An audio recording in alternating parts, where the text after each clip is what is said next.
Teteh juga seperti apa nih ya, karena saya tadi kan sempat juga Kak Fahmi kayak kaget gitu ya. Nah, seperti apa nih?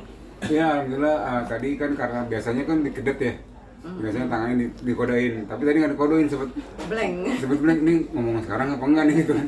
Tapi pas ngomong itu ya udah langsung, yang penting ucapannya aja, ucapannya yang lancar, cepat, ya alhamdulillah lancar. Udah plong berarti ya? Udah plong, udah lega lah, udah punya istri lagi. Ya, akhirnya bisa bersama ya. Ya, amin. Mungkin Teteh perasaannya gimana Teh? Senang, terharu, bahagia, campur aduk. Iya. Teh, tapi pernah menyangka nggak sih hari ini bakalan terjadi? Enggak. Nggak pernah. Aku aja nggak nyangka. Terfikirkan pun tidak pernah. Untuk ngurusin pun kemarin nggak ada kepikiran. Cuman ya itulah jalannya dari Allah, kita nggak ada yang tahu ya. Ya aku juga waktu aku diurusin sakit kemarin, akan aku udah terkapar loh, udah nggak bisa ngapa-ngapain, aku cuma bisa celentang aja. Aku sampai sekarang pun masih pakai pampers di sini, masih pipis di sini, mandi di tempat tidur. Ya ibu lah semuanya yang ngurusin sejak 3 bulan yang lalu ya.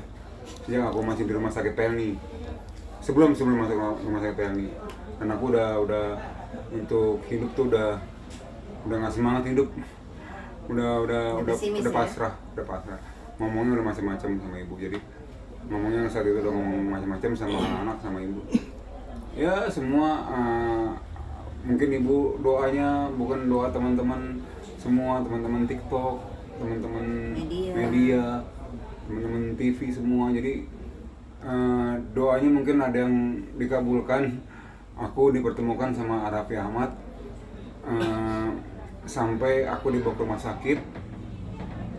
Ya akhirnya aku diobatin, ketahuan penyakitnya, dan udah dioperasi, ada batu empedu, tiroidnya ketahuan, udah diobatin dan udah dibenerin, udah normal. Ya sampai sekarang aku udah bisa duduk, udah bisa makan banyak, udah ada pipinya lagi.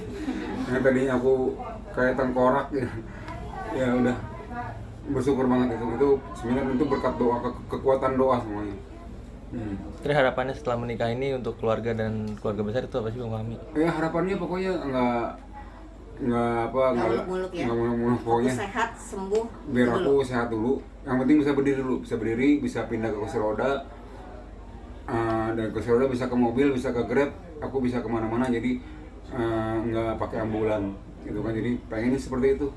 Pengen bisa pindah ke kursi roda, bisa naik mobil aja. Udah. Bisa naik Grab, aku bersyukur banget, itu aja. Kalau udah sembuh banget bisa jalan ya, yang pasti mau usaha. Jadi nggak main film pun, nggak main sinetron, aku nggak pernah pikirin. Jadi kerja apa aja yang penting bisa menghasilkan buat istri. Anak-anak kan udah pada kerja ya, udah masing-masing. Jadi ya buat istri aja sekarang. Teh melihat kebahagiaan anak-anak juga melihat orang tuanya kembali bersama seperti apa? Senang aja, tumben-tumbenan loh. Mereka tuh nggak pernah mau loh dipaksa seperti itu kan, apalagi kamera segala macam, nggak mau mereka. Tapi alhamdulillah tadi mereka mau, sampai melihat orang tuanya akad nikah ya kan, bahagia sekali. Ya anak-anak aku emang paling nggak mau kalau diekspos. Padahal yang mereka yang paling capek. Mereka kerja paginya, malam suka begadang, atau dia jaga malam, terus tugas si malamnya kerja gitu. Jadi ya itu semua nggak terekspos. Jadi aku banyak ya banyak hujatan ya tentang anak-anak dan saya. Tentang anak-anak sama ibu banyak dihujat. Ya katanya gara-gara ada donasi apa segala macam. Sebenarnya kalau donasi uang nggak ada sebenarnya. Nggak ada sama sekali. Jadi aku ingetin ya sama semua akun-akun yang menjelekkan keluarga aku tanpa bukti, ya aku akan catat dengan proses lah. Aku udah sakit hati, udah bener. Aku kasihan sama ibu sama anak-anak. Ya pokoknya aku udah agak keras di Instagram sama di mana-mana tuh. Banyak banget aku ibu terutama yang dihujat ya. Ibu datang tuh sebelum ada Raffi. Ibu, tapi kan mereka nyangkanya di luar saya muncul itu karena ada Raffi. karena nanti Arafi dapat uang lah, dapat inilah, dapat itulah semuanya. Sebenarnya sakit hati sih. Ya saya kan manusia biasa ya, bukannya malaikat. Ya bukan apa-apa. Kita memang nggak mau publikasi. Selama ini kan saya dan anak-anak tuh selalu ngurusin di belakang layar, nggak pernah mau sampai terekspos keluar. Tapi kan di luar anggapannya beda. Cuman ya sudahlah, biarin aja. Ya itu aja sih pesannya. Pokoknya hati-hati akun-akun yang asal, yang online yang asal bikin judul yang enggak, ya pasti aku akan tegur. Pasti. Aku udah mulai keras aja deh sekarang. Biar nggak keterlaluan. Dan itu juga bikin aku jadi pikiran.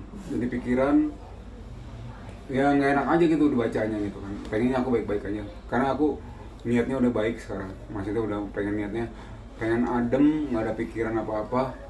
Pengennya udah sama keluarga aja, sama fokus kesembuhan. Bang, tadi kan sempat disinggung saat Bang Haikal bikin video kan kalau udah sembuh mau umroh ya. Itu Iya. omongan dari Arafi atau gimana? Iya. Omongan dari Mas Haikal. Mas Haikal, ya mungkin Mas Haikal, aku nggak tahu ya ngomong sama Arafi seperti apa. Aku nggak tahu. Aku pun sama Arafi nggak pernah punya nomor handphonenya. Aku selalu hubungannya sama Mas Haikal. Jadi apa-apa semua Mas Haikal yang berhubungan sama Mas Haikal. Semua pemberitahuan apa segala macam, kabar dari Mas Haikal, semuanya dari Mas Haikal. Saya juga kalau update kesehatan juga selalu ke Mas Haikal kan. Nggak pernah Jadi ke kita Arafi nggak ada yang langsung. punya nomor siapa pun, kita nggak ada yang punya. Kak, mungkin tadi pas video call sama Raffi ada pesan apa sih yang disampaikan sama Raffi? Tadi Arafi doain aku biar langgang pernikahannya, semangat buat sembuh. Ya udah itu aja. Tapi tadi bilang mau ngasih kado ya, mau kasih kado. Kita tunggu. Arafi bilang mau kasih kado ya. Aku apa aja, aku terima, aku bersyukur. Aku orangnya selalu bersyukur banget pokoknya. Aku diberi kesehatan sekarang ini, dibantu Arafi, bantu kesehatan aja, aku udah bersyukur banget. Jadi aku nggak tahu apa-apa nanti misalkan Arafi mau ngasih kado apa, aku belum tahu sampai sekarang. Jadi ya lihat aja.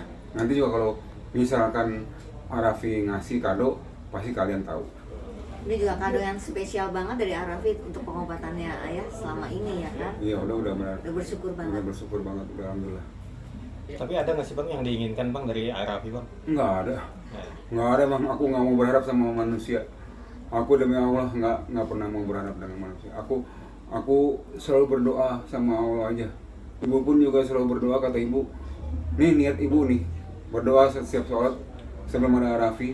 Semoga ada dermawan, orang yang dermawan yang ngobatin ayah sampai sembuh. Kalau dikasih uang akan habis.